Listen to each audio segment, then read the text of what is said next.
Ok, vamos a entrar en lo que corresponde a la materia de lo que es fractura o la parte de osteoarticular, en la cual vamos a ver un capítulo que es fractura, enfermedades de tipo degenerativo de las articulaciones, ¿no es cierto? Y otras patologías que están asociadas con lo que es producción y pérdida de hueso. Vamos a partir por esta que es fractura, que es relativamente más fácil, ¿ya? Una de las consideraciones importantes dentro de lo que corresponde a las fracturas es la clasificación de las fracturas como tal, y eso nos lleva a que hay varias clasificaciones. Bueno, esta clasificación está en el libro de Tral sobre radiología y tiene que ver en una etapa, ¿no es cierto?, con lo que es el tipo de fracturas de acuerdo a la comunicación con el medio, y esto tiene que ver con las fracturas que catalogamos como abiertas o fracturas que son catalogadas como fracturas cerradas.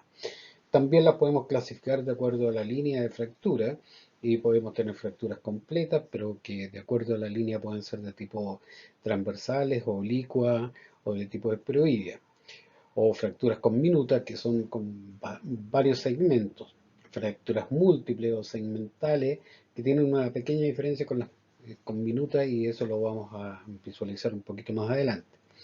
Fracturas incompletas, como son las fracturas que se producen en animales jóvenes y que también llamamos fractura de tallo verde, y también vamos a explicar un poco por qué se trata de eso. Fracturas por impactación, que son muy semejantes a las fracturas por compresión, ya fracturas por depresión o compresión, que es casi lo mismo, eh, fracturas por abulsión, que es una fractura que también sufren los animales jóvenes, fracturas en chip, que es un tipo de fractura que se produce bastante a nivel de lo que corresponde a nuestros animales mayores, especialmente el caballo, y fracturas que podemos clasificar como supracondilares, condilares, bicondilares, de acuerdo al área y lo que se esté presentando. Y existe además aún una clasificación adicional que corresponde a la fractura de la placa fisiaria, más que epifisiaria, que tiene que ver con la clasificación de Saltes y Harris, que va desde el tipo 1 al tipo 5. ¿Ya?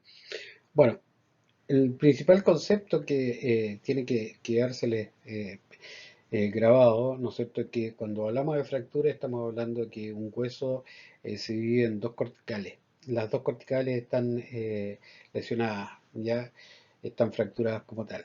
Y esa es la gran diferencia con lo que corresponde a las fisuras, en las cuales solamente una cortical está fracturada. La imagen les muestra claramente, ¿no es cierto?, cuál es el concepto en términos de lo que es este tipo de fractura, ¿ya? En cambio aquí tenemos solamente una línea, una de las corticales fracturadas y la otra no como tal, ¿ya? Ahora, para evaluar la fractura, ya uno requiere en términos normales dos vistas, ¿ya? Y eso significa que tenemos que sacar vistas en 90 grados de diferencia, ¿no es cierto?, que son las famosas radiografías de tipo ortogonales, y que nos permiten visualizar los dos planos más importantes de la fractura. Esto es sumamente importante para quien hace cirugía de osteosíntesis, ¿ya? Con eso uno puede evaluar ambas articulaciones también, ¿no es cierto? Y la fractura en todo su tramo en las dos vistas más importantes. Entonces, en algunas oportunidades se requiere que tengamos algún tipo de vista especial para poder llegar a descubrir alguna fractura que de pronto puede no ser identificada. Por lo tanto, la imagen radiográfica es fundamental para poder hacer tratamiento de lo que corresponde a las fracturas, sabiendo exactamente de qué se trata. Si lo hacemos a ciegas, evidentemente que vamos a tener mayor cantidad de problemas. Ahora, generalmente lo que corresponde a la fractura se presenta como una línea de tipo radio-translúcida, como la que estamos viendo ahí a nivel de lo que corresponde al radio y también a nivel de lo que corresponde a la luna, ¿ya? Y esa línea, en términos generales, nosotros las vamos a llegar a visualizar.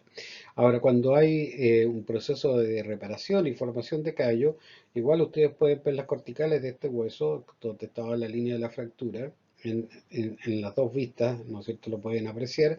Y después hay una manifestación de sobrehueso, que es el hueso de reparación, que está tratando de unificarla y forma un callo enorme, ¿no es cierto?, para poder consolidar eso. Después viene todo lo que corresponde a la etapa de remodelación, que lo vamos a ver más adelante. Esta es una fractura que aún no está consolidada porque se logra visualizar parte de la línea de la fractura. ¿Ya? Bueno, las otras consideraciones, nosotros que recién comenzamos a visualizar en la clasificación, dijimos era la comunicación con el medio y en este caso una fractura abierta o fractura expuesta, son aquellas fracturas en las cuales tenemos una mascota, ¿no es cierto?, que sufre un traumatismo y fractura un hueso y este hueso rompe parte de lo que corresponde a la muscular y la piel y se expone, entonces pasa a ser una fractura de tipo expuesta. Las fracturas de tipo expuesta son fracturas bastante más complejas que las fracturas que son cerradas, justamente por el hecho de que están en contacto directo con lo que corresponde al medio ambiente y eso significa contaminación de las heridas pasadas las 8 horas en que se produjo. ¿Ya? Entonces, la parte contraria de lo que corresponde a las fracturas expuestas son las fracturas cerradas, ¿no es cierto? Y que generalmente es bastante más común. Este impide el contacto o la comunicación con el medio externo, ¿ya? Pero tiende a deformar un poco lo que corresponde al hueso. Ahora, esta fractura, para poder evaluarla 100% al igual que la otra, se requiere que uno saque las radiografías correspondientes, ¿ya? De acuerdo a la condición de la línea de fractura, ¿no es cierto?, y que ya entren un poco en el concepto de la geometría, nosotros tenemos las fracturas que son clasificadas como incompletas, que corresponde a una fisura, ya tal como lo muestra el esquema, ¿no es cierto? Este es el dibujo del hueso y esa es una sola cortical que es la que está fragmentada, ¿ya? Entonces la radiografía lo que nosotros vamos a ver es una línea de tipo radiotranslúcida solamente afectando una de las corticales, ¿ya? Eso es una fisura y no es una fractura, pero también hablamos de aquellas fracturas que son de tipo incompleta y le dimos un nombre que es la fractura de tallo verde. Este tipo de fractura es una fractura que se produce en animales jóvenes y se llama tallo verde porque es la semejanza que cuando ustedes están encima del pasto y hay algunas ramitas, ¿no es cierto?, que están al lado y se ponen a jugar con esas ramitas, al cortar la rama ustedes tienen que hacer fuerza, pero después se dedican a doblar un poco la rama y las paredes no se desprenden. Ese es el concepto de tallo verde, o sea, ustedes pueden fracturar ese tallo, se va a doblar, no va a permanecer probablemente en la misma condición, pero no se separa, ¿ya? ¿Por qué? Porque es una condición de tipo inmadura. Entonces lo que ustedes pueden visualizar es una línea de fractura, ¿no es cierto? Ahí también podemos visualizar las líneas de fractura ahí, muy tenues en esta otra imagen radiográfica y aquí también, ¿no es cierto?, se presentan. Y no siempre lleva a la condición de deformación, pero, insisto, es una fractura que se produce en los animales jóvenes y tienen que tenerlo presente, ¿ya? Después podemos hablar del término de fractura completa y en la cual nosotros consideramos que ambas corticales están fracturadas, o sea, están separadas como tal, y esto puede llevar a la deformación del miembro como tal. ¿Ya? Este tipo de fractura es bastante más frecuente que la incompleta porque es la que se produce más en los animales maduros, pero también se puede producir en los inmaduros sin que sea una fractura de tallo verde. Entonces nosotros podemos ahí visualizar claramente lo que corresponde a la línea de la fractura en esta fractura de radio ulna, que por un lado, ¿no es cierto?, a nivel de lo que corresponde al radio es relativamente transversa, pero a nivel de lo que corresponde a la ulna es un poco una fractura oblicua en bisel relativamente corto. Y este tipo de fracturas pueden tender a deformar el miembro como tal. ¿Ya? Después tenemos, de acuerdo en- a lo que corresponde la clasificación, eh, a consecuencia de cuáles son las fuerzas que se ejercen sobre el hueso para provocar los distintos rangos de fractura. o las distintas líneas de fractura. Entonces tenemos, partiendo por el esquema, ¿no es cierto?, lo que corresponde a la fractura por compresión, en la cual ustedes tienen la imagen de las dos flechas, ¿no es cierto?, una desde la parte dorsal y la otra de la parte ventral, o superior e inferior, como le quieran llamar, y que están haciendo presión sobre el hueso. Entonces ahí se les va a provocar una fractura de compresión, ¿ya? En cambio, en la tracción, las fuerzas se ejercen a los extremos, pero hacia afuera, no hacia el centro del hueso, sino que hacia la periferia del hueso, ¿ya? Y eso provoca una fractura con bastante más desplazamiento. Después tenemos la fractura de flexión, que es una fractura en la cual hay contradicción en lo que corresponde a las fuerzas que ejercen sobre ese hueso. Por un lado, ¿no es cierto?, hay fuerzas que van hacia externo y por el otro fuerzas que van hacia interno, por lo tanto permiten que se provoque una fractura en la zona media de eso. Después tenemos las fracturas por cizallamiento, que es como que si usáramos un cuchillo o una sierra y cortamos al hueso, ¿no es cierto?, se provoca ese tipo de fracturas que pueden llevar a un desplazamiento. Y después tenemos una manifestación de fuerzas, pero que hacen tracción, perdón, hacen rotación sobre lo que corresponde al eje y provocan fracturas generalmente que son de tipo espiroidea. ¿Ya? Ahora, habíamos mencionado que la clasificación consideraba el tipo del rango del corte, ¿no es cierto?, que se iba a presentar con relación al eje de tipo longitudinal. Y ahí tenemos la clasificación de las fracturas que son de tipo transversales, oblicuas, espiroidales o espiroideas, como le quieran mencionar, las fracturas que tienen formas de letras como la M, la V, la W, la L, la T, etcétera, que hay varias, sobre todo en lo que corresponde a la fractura de tipo condilares, y la fractura de tipo impactada, que es muy parecida a la fractura de compresión, ¿ya? Entonces, una fractura de tipo transversal es aquella fractura que en relación a lo que corresponde al eje longitudinal del hueso tiene un corte de tipo transversal. Ahora, el resultado de los bordes de ese corte pueden ser lisos, pueden ser irregulares, pueden ser dentados, y dependiendo de eso va a ser un poco la mayor o menor facilidad, a pesar de que siempre van a ser complicadas todas las fracturas de tipo transversal, ¿ya? La fuerza que generalmente se ejerce sobre ellas es la fuerza de flexión, ¿ya? Ahí tienen el esquema, ¿no es cierto?, el dibujo de lo que corresponde a una fractura de tipo transversal, en este caso una fractura de tipo transversal de tipo dentado.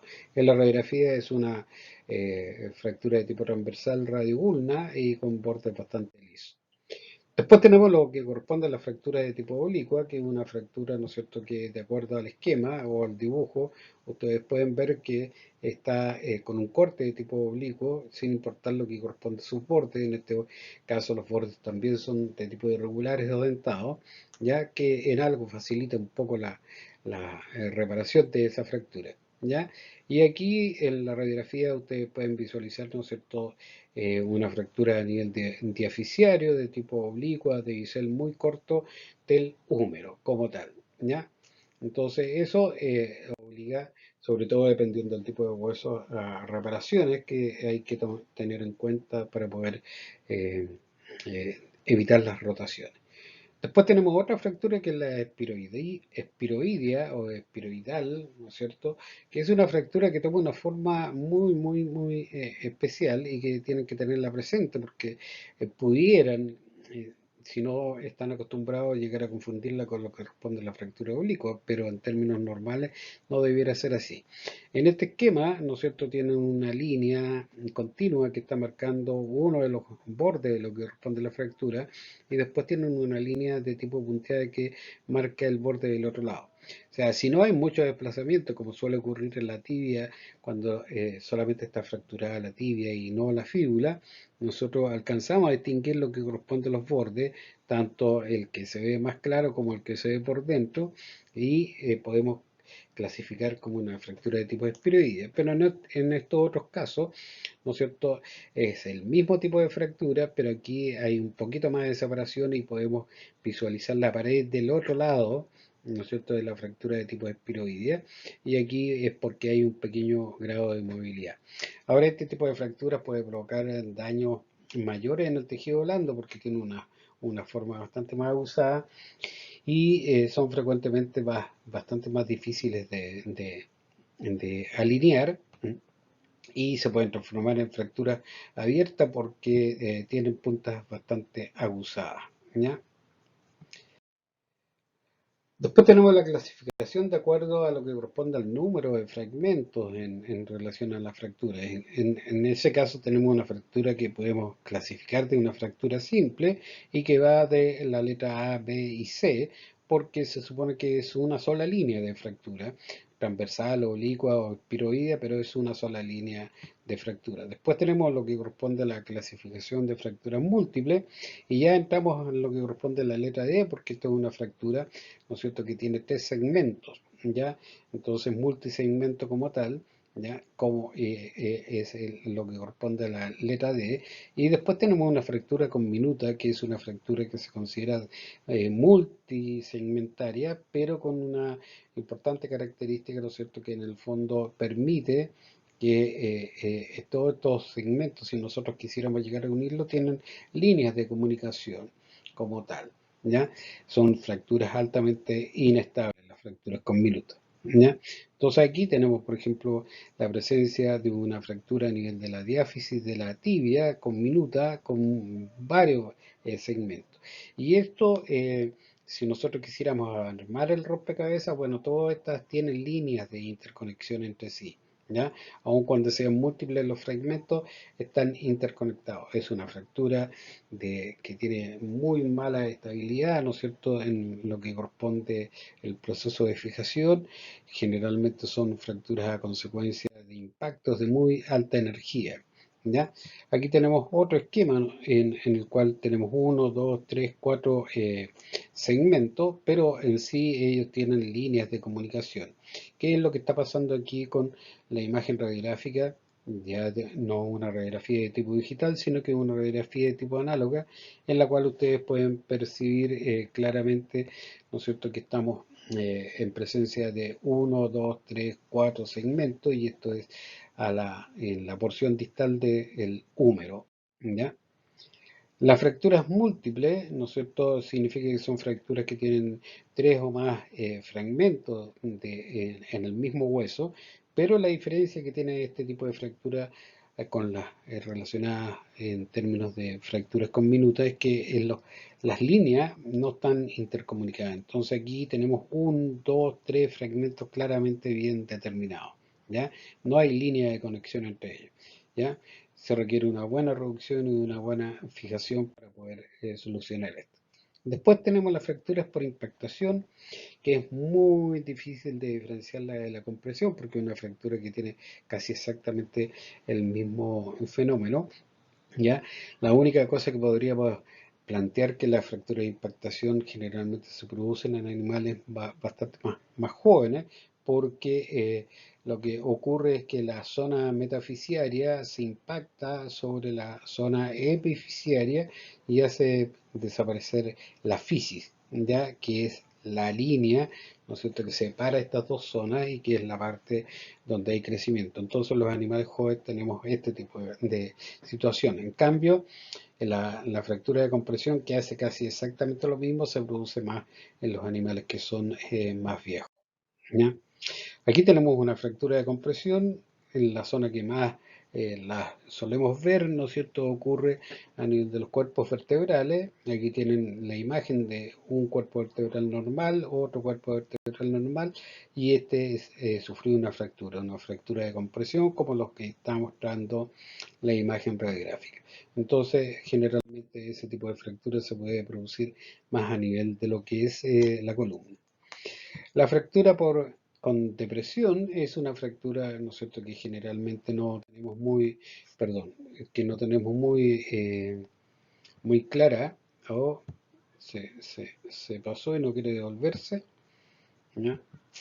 Bueno, esa fractura está visualizada con un escáner, entonces es a nivel del cráneo donde tenemos claro que hay una manifestación de alteración. No sé por qué no se quiere devolver, lamentablemente vamos a tener que seguir. Bueno, la fractura por abulsión es una fractura sumamente interesante y hay que tenerla presente porque es una fractura que se produce por contracción de las masas musculares. Recuerden que las masas musculares terminan en un tendón. Los tendones en términos normales van insertos sobre el borde de un hueso. Entonces cuando se produce una contracción muscular muy violenta y el tendón hace una fuerza de reacción enorme, en los animales jóvenes puede sacar ese segmento de hueso que estaba ahí, sobre todo porque es un segmento que todavía no está 100% fusionado como hueso en total. Entonces este tirón hace que salga ese segmento de hueso junto con lo que corresponde. Por lo tanto, esta es una fractura que nos ofrece bastante más dificultades en tratar de llegar a solucionarla. Y en los animales jóvenes, así como muestra la imagen radiográfica, por ejemplo, aquí tenemos el segmento que es la tuberosidad del olecrano, que va acá, en esta posición. ¿Ya? Entonces el tendón, miren hasta donde la llevó. Este es un animal inmaduro. No podríamos dejarla aquí porque evidentemente no tiene ninguna alternativa de solucionar el problema, porque siempre va a estar trabajando el hueso. Y en este otro caso pasa exactamente lo mismo. Otro animal inmaduro, está la cresta de la tibia, que va puesta en esta posición. Pero aquí va un ligamento, que es el ligamento patelar, ¿no es cierto?, que va desde la patela hasta la cresta de la tibia. Y aquí se provocó una gran contracción de lo que corresponde al cuádriceps y con eso, ¿no es cierto?, sacó volando lo que corresponde a la cresta de la tibia. ¿Ya? Bien, hay fracturas por avulsión también a nivel de lo que corresponde el trocánter mayor, la tuberosidad isquiática, en todos los lugares donde podamos tener la inserción de un tendón y un hueso relativamente inmaduro. La fractura por chip es una fractura que provoca un pequeño fragmento dentro de lo que corresponde al hueso. Es una fractura que generalmente vemos más en los animales mayores. Por ejemplo, aquí tenemos un pequeño chip que sale del segundo rango de los carpos como tal.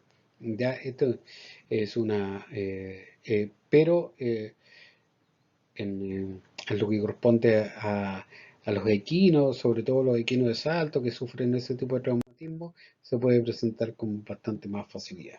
¿Ya? Otro tipo de fractura que tenemos que tener presente es la fractura patológica y que se va a producir en aquellos huesos que tienen algún tipo de enfermedad adicional que lo tienen debilitado, como puede ser una neoplasia. Entonces, en esas circunstancias, estos animales pueden sufrir una fractura de tipo patológica, como la que se visualiza aquí, ya que aquí tenemos una lisis de tipo geográfica bastante importante a nivel de lo que corresponde a la zona metafisiaria de la tibia. Entonces el peso del animal hace que este segmento se fracture. No tienen corrección de tipo quirúrgica porque la verdad es que es un hueso que está absolutamente debilitado.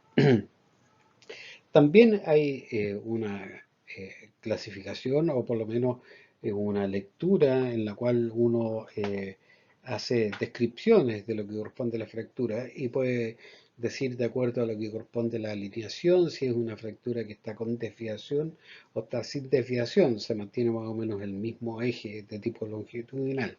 O también podemos hablar de aquellas en las cuales el eje óseo está acortado porque la fractura tiene cabalgamiento, entonces, o sin cabalgamiento. Entonces hay fracturas que de pronto se acortan 2 centímetros porque en 2 centímetros está desplazado el hueso como si fuera un cabalgamiento.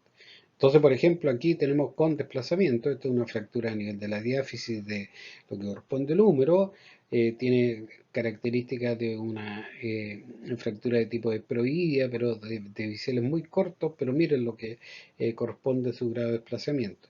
Y aquí tenemos otra, radio ulna, ¿no es cierto?, en la cual también tiene características un poco de tipo de piroidía, pero no hay mucha, y la de abajo es de tipo oblicua, de bisel relativamente corto, pero no hay mucho desplazamiento, o sea, no hay gran deformación de lo que corresponde al hueso y se mantiene bastante bien alineado.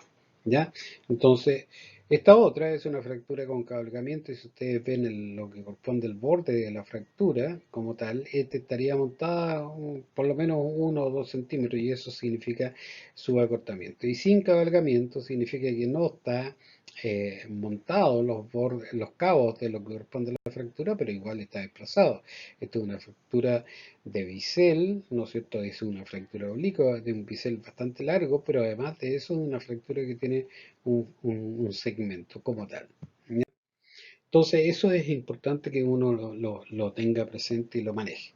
Después tenemos lo que corresponde a las fracturas de las placas epifisiarias, que son fracturas en animales jóvenes. Todos ellos son animales jóvenes y por eso que hablamos de una fractura de la placa epifisiaria, aun cuando en realidad lo que más queremos referirnos es a lo que corresponde a la fisis como tal. Pero se habla de fracturas de las placas epifisiarias.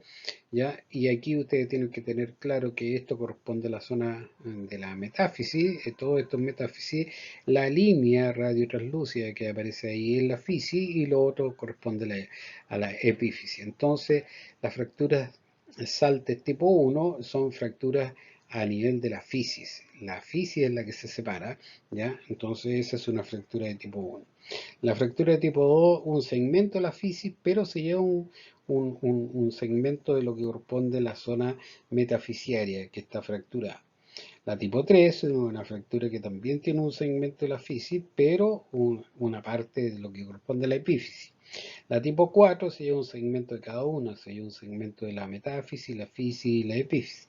Y la 5, ¿no es cierto?, es una fractura por compresión. ¿Ya?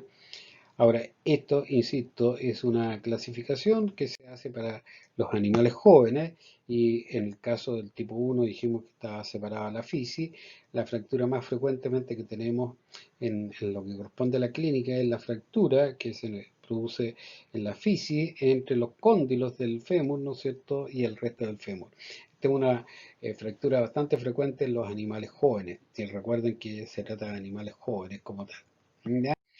La otra fractura que es bastante frecuente y que también es una SALTIS tipo 1 es la separación de la fisis, ¿no es cierto?, en el caso del fémur.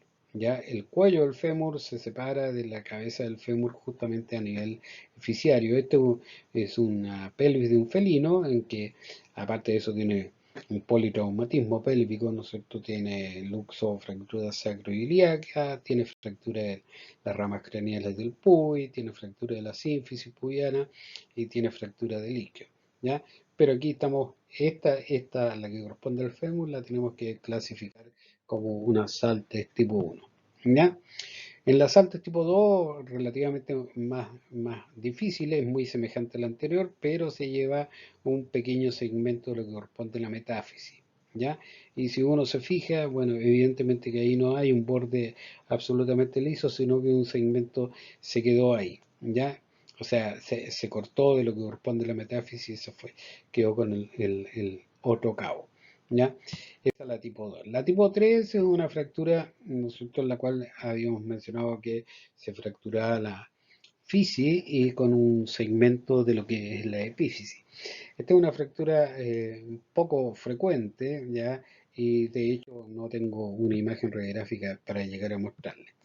La fractura tipo 4 es una fractura también con algún grado de frecuencia, en la cual lo que se está llevando es un segmento de la metáfisis, fisis y epífisis, y aquí hay un área que es muy típica que presenta este tipo de fractura en los animales jóvenes, que son los cóndilos a nivel del fémur. Entonces aquí tenemos una fractura, así como lo muestra el esquema, que saca un segmento de lo que corresponde al área de lo que sería metáfisis, ¿no es cierto?, lo que es la fisis, porque aquí este es un animal aún inmaduro, y lo que es epífisis. Entonces esta es probablemente la que tiene mayor representación.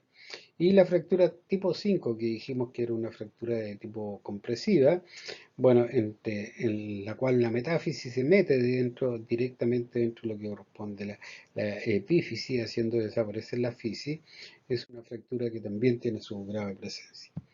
Ahora, este tipo de fractura que se dan generalmente a nivel de lo que corresponde a los cóndilos articulares o esas áreas en los animales jóvenes.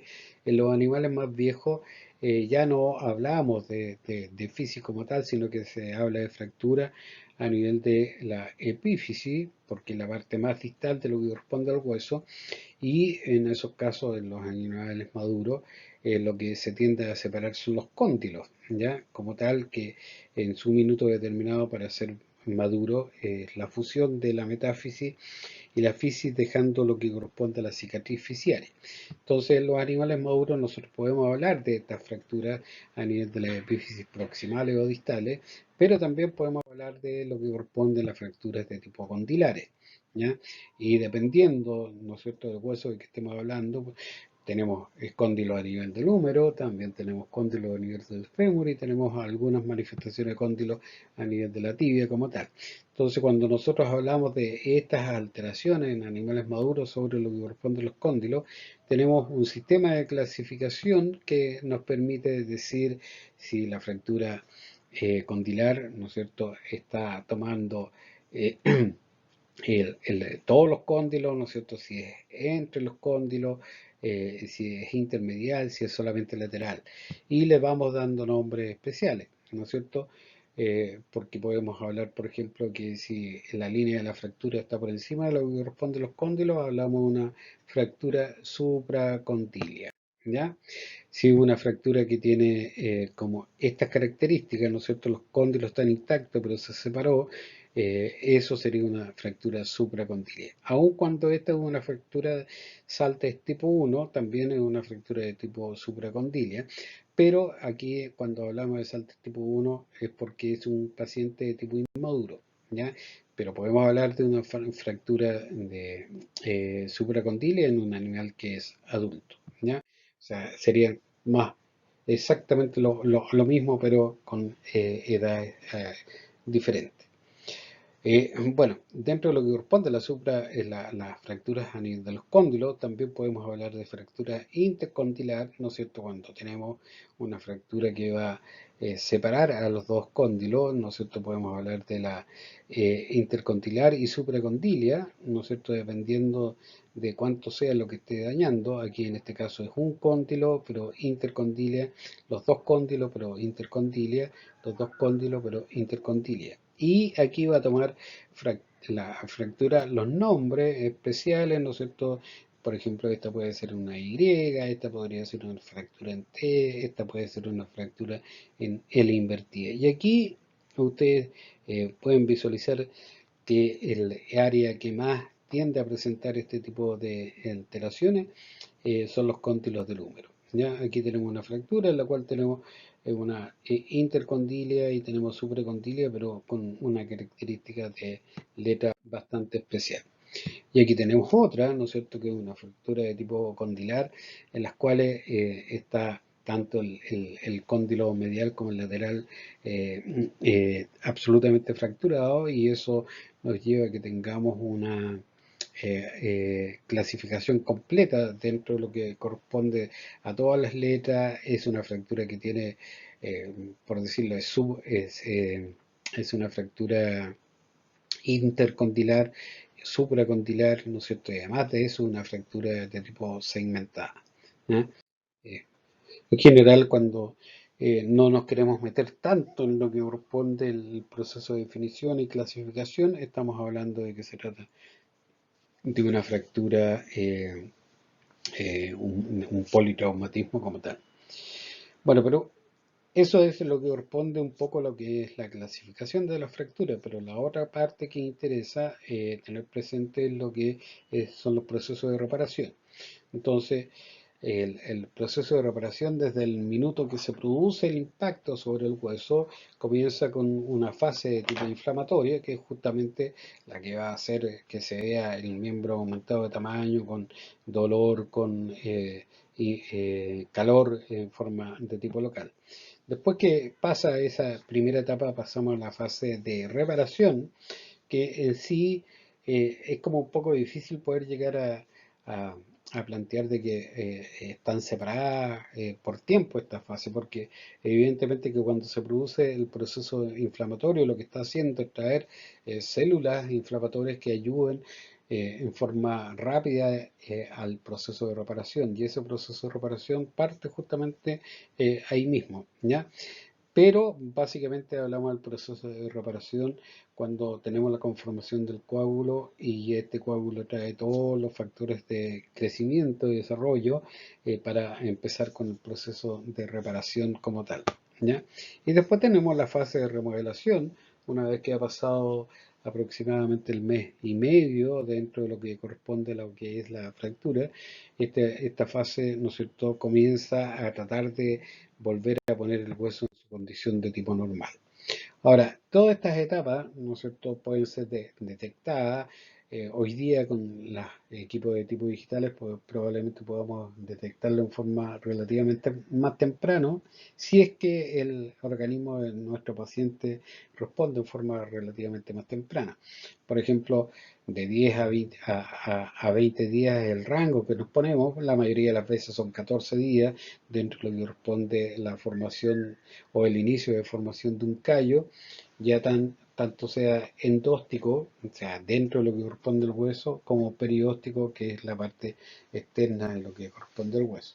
Ah, Ahora, sobre las 4 semanas, ¿no es cierto?, ya deberíamos tener la formación de un callo fácilmente visible a nivel de lo que corresponde a la radiografía, y de hecho en pacientes que son bastante más jóvenes, este es un proceso bastante más rápido, ¿ya? Ahora, la remodelación como tal se viene a cumplir bastante más tarde, o sea, estamos hablando que se puede tardar en la remodelación 3, 4, 5 o 6 meses. Hay un concepto dentro de lo que corresponde a la fractura, que es la reparación primaria, y en estos casos es cuando nosotros ayudamos a la fractura a repararse a través de cualquier tipo de instrumental o material de osteosíntesis. Entonces, evidentemente que ahí generalmente no tenemos la formación de un callo en forma tan inmediata como ocurre en la reparación de tipo secundaria, en la cual no estamos haciendo ningún tipo de osteosíntesis como tal, ¿ya? Pero esta radiopacidad va aumentando en el proceso del tiempo en que se va provocando la reparación y va tendiendo a desaparecer la línea de la fractura, ¿ya? Esta es la puesta de un clavo cerrojado, que es un clavo que va intermedular con 2 tornillos, o sea, con 4, en este caso, tornillos que hacen, que atraviesan el clavo, aparte de atravesar el hueso, porque tiene los orificios hechos como tal, estos se ponen con un instrumental adecuado, ¿ya? Y hacen la función de clavo y placa. Entonces, dan una muy buena estabilidad. Es un sistema bastante más engorroso y caro, entonces por ahí, por eso que no se usan tanto. Y este es el signo de control radiográfico una vez que incluso se sacaron los 2 tornillos de proximal y podemos ver que desapareció la línea de la fractura y que el hueso es relativamente parejo. Entonces eso está mostrando que hay una condición de estabilidad muy buena. ¿Ya? Pero en el caso de las cicatrizaciones de tipo secundaria, nosotros podemos tener que entre los 5 y los 10 días comienza todo el proceso, después de 10 a 20 días se empieza a formar un callo tanto endóstico y perióstico, y en ese periodo de tiempo nosotros podemos visualizarlo a través de lo que es la imagen radiográfica. A los 30 días ya deberíamos tener reducido de gran parte de lo que corresponde a la fractura, tener un callo externo bastante más voluminoso, y ese callo externo voluminoso a los 3 meses ya debería haber desaparecido. Entonces, cuando los procedimientos no son exactamente correctos, o cuando nosotros dejamos que nuestros pacientes tengan un proceso de reparación sin intervenir quirúrgicamente, podemos tener todo este proceso de formación de callo, ¿ya? Por ejemplo, aquí esta es una característica de fractura radioulna, ya relativamente transversal, ¿no es cierto?, en que hay un pequeño desplazamiento, pero se mantiene relativamente normal. Estos las fracturas a nivel de radio ulna son altamente complicadas porque hay poca masa muscular, ¿ya? Esto es importante tenerlo presente, hay poca masa muscular.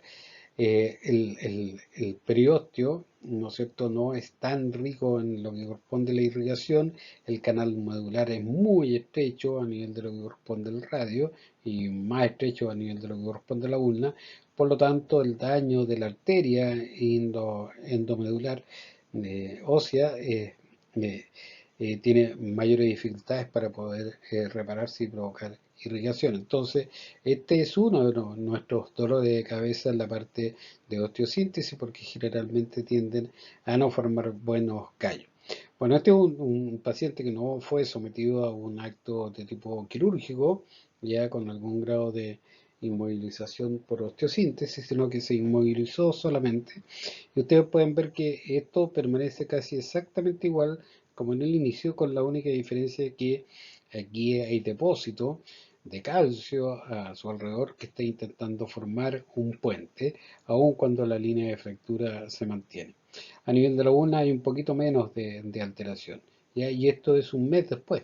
O sea, se supone que en un paciente relativamente joven, al mes ya deberíamos tener un callo bastante más formado. Y estos son 2 meses después. O sea, el proceso es bastante tardío. Ha desaparecido en gran medida, ¿no es cierto? Pero 2 meses después, esta línea de fractura ya no debería estar absolutamente bien consolidada.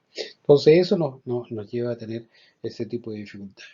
Bueno, este otro, un paciente con una fractura a nivel del el fémur, nuevamente la postura de un callo de tipo sonrojado, ¿no es cierto? Aun cuando quedan algunos de los segmentos que no, el colega que hizo la cirugía no los sacó, ¿no es cierto? Y son parte de lo que corresponde a la depresión. En esas mismas áreas hay una gran producción de callo que forma incluso un puente. Y eso nos lleva a que tengamos una buena reparación. Este otro es una fractura de un animal joven, de tipo espiroidea a nivel de la diáfisis de la tibia, también una fractura a nivel de la fíbula como tal. Se le aplican fijadores externos, se intenta dejar relativamente bien alineado, se hacen los controles, aquí tenemos ya los indicios de lo que significa la formación del callo y esto es una vez que se retiran los fijadores externos, que más o menos como al mes y medio, eso significa 6 semanas, y ustedes pueden darse cuenta que hay la formación de un buen callo y que incluso hay una remodelación, o sea, no está disparejo, sino que está bien conformado. El mismo paciente visto desde cráneo caudal, ¿no es cierto?, donde se ve un poquito más diferente, pero con una buena conformación de callo y algo de desviación que no se notaba tanto en la vista medio lateral. ¿Ya? Ahora, ¿cuáles son los factores que influyen en lo que corresponde a la reparación de la fractura y especialmente lo que corresponde a la formación de callo?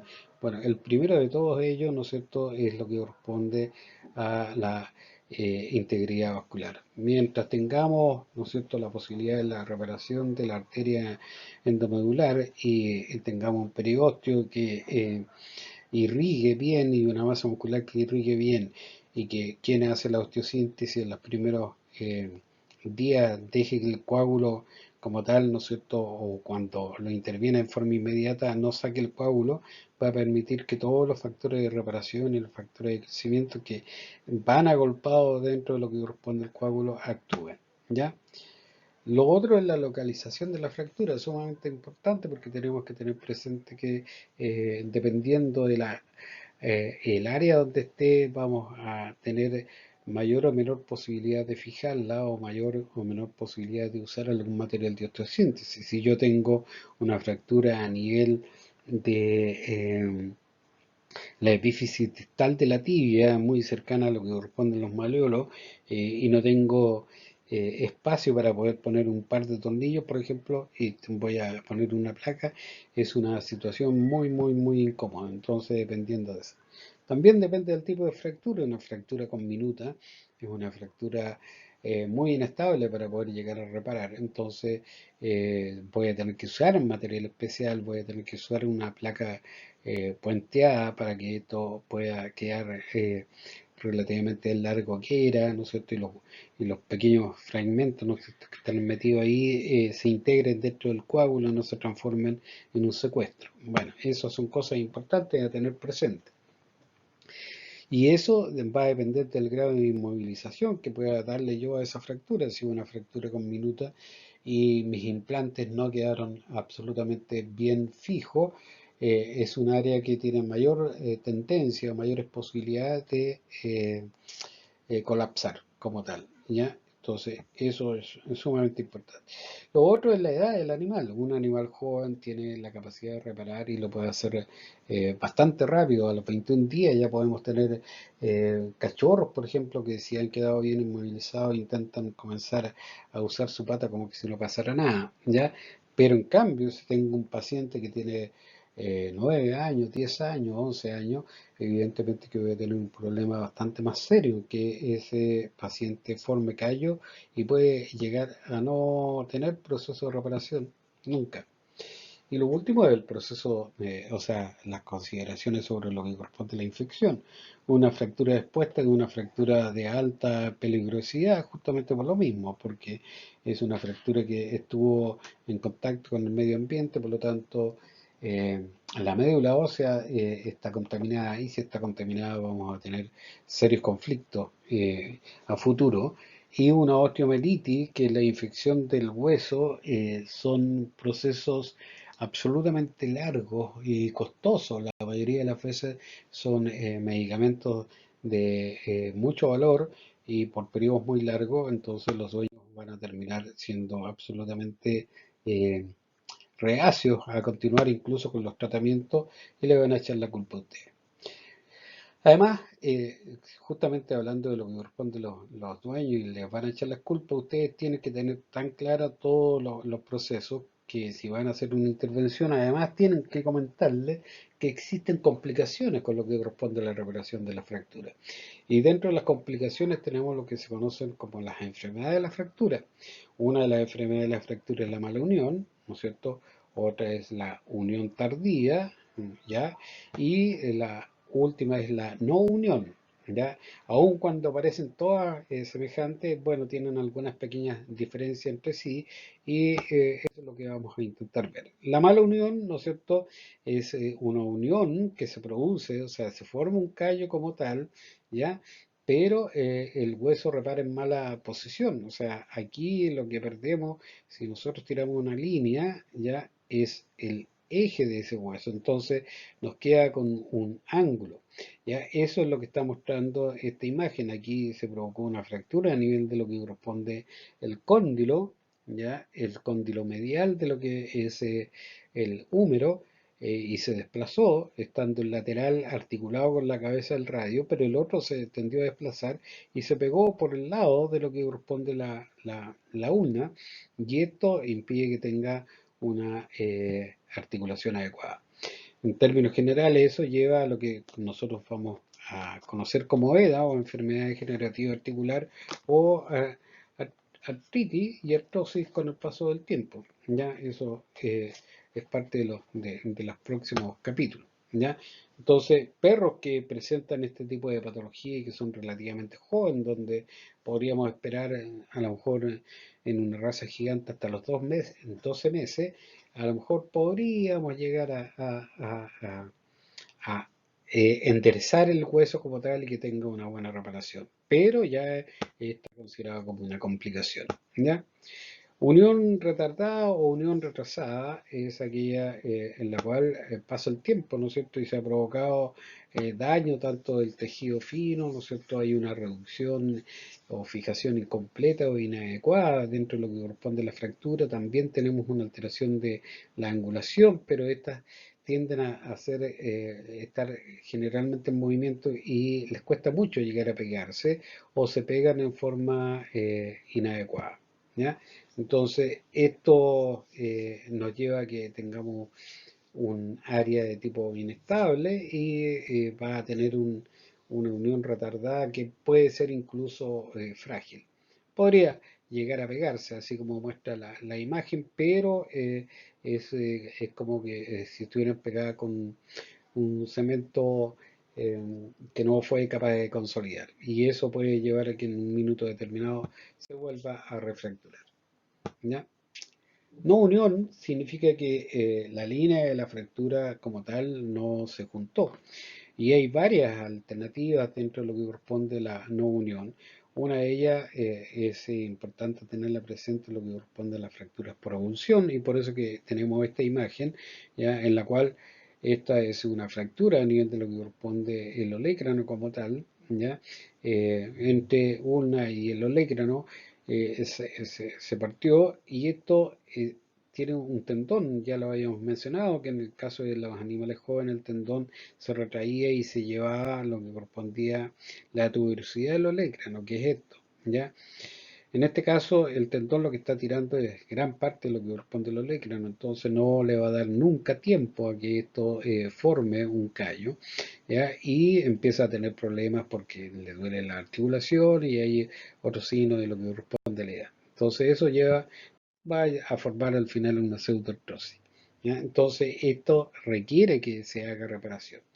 Ahora, la no unión puede ser hipertrófica, que significa que se forma una lisi es pérdida de tejido en lo que corresponde al sitio de fractura, esa es la línea inicial de lo que corresponde a la fractura.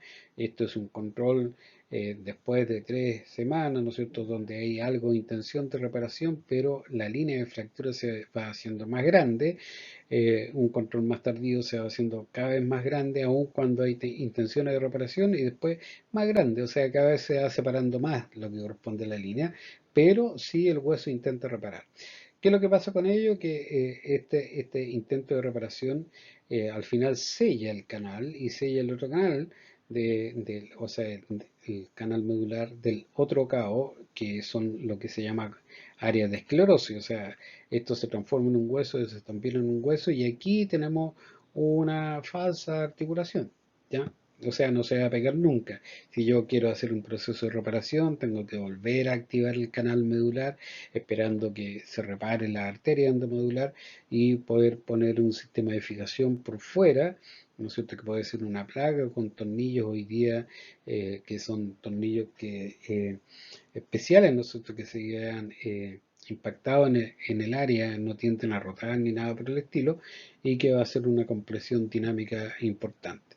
Entonces, al no haber formación de un puente aquí ya y el proceso sigue, se sella el hueso. Ese es el término en realidad, ya provocando esclerosis de los fragmentos óseos. O sea, se transforman en huesos separados, ¿ya? Y eso, ¿no es cierto?, nos lleva a que tengamos un problema de formación de tipo angular.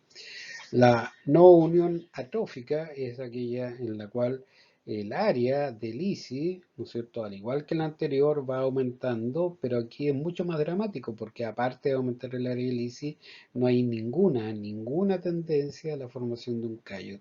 Todo lo contrario, sea el hueso sea mineralizante, cada vez haciendo más pequeño, incluso pierde gran parte de su forma. Igual tiende, ¿no es cierto?, a, a provocar la tendencia a lo que corresponde al cierre, pero esa es la unión no atrófica.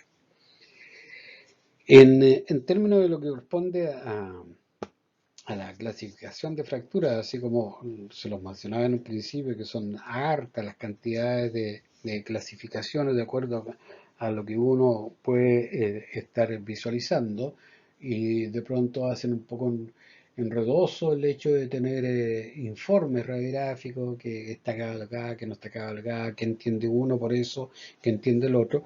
Bueno, en la parte de la medicina humana se ha intentado llegar a lo que corresponde un solo tipo de lenguaje, que en el fondo deberían hablar todos los traumatólogos a nivel de todo el mundo en función de eso, ¿ya? Entonces este es un sistema de tipo alfanumérico en el cual están clasificados los huesos largos, ¿ya? A los huesos se les dio un número, por ejemplo, este es el húmero, que tiene el número 12, radio 1 el 22, ¿no es cierto? El fémur tiene el 32 y la tibia tiene el 42. Esos son los números de los huesos largos. Después ellos clasifican el tipo de fractura en A, B o C, o sea, una fractura simple como esa, que puede ser transversal, oblicua, espiroide, como ustedes quieran. Después vienen las fracturas multifragmentarias en cuña, ¿no es cierto?, que son este tipo de fracturas, ¿no es cierto?, en que tenemos línea de comunicación como tal, y después tenemos las fracturas bastante más complejas que son estas. Entonces a ellas se les pone el número determinado, ¿no es cierto? Si el 12, pero es una fractura de tipo B y así vamos haciendo el resto de las clasificaciones. Entonces, dependiendo de eso, se van definiendo, ¿no es cierto?, el tipo de fractura. Y esto es un poco el esquema en el cual se plantea, incluso con lo que corresponde a los dibujos, como a futuro, ¿no es cierto?, en lo que corresponde a la parte traumatológica humana, está esto como protocolizado, ¿ya? Y esperemos que algún día lo podamos llegar a hacer a nivel de lo que corresponde a nuestras mascotas, si es que es estrictamente necesario, porque de hecho ya se hizo una modificación en lo que correspondía a la clasificación de los dientes de nuestro paciente con los números más o menos acomodados y semejantes a lo que ocurre con los humanos. Bien, esto sería lo que corresponde a la parte de fractura. Esperemos que la grabación haya quedado bien y esto es lo que les voy a subir al aula ahora.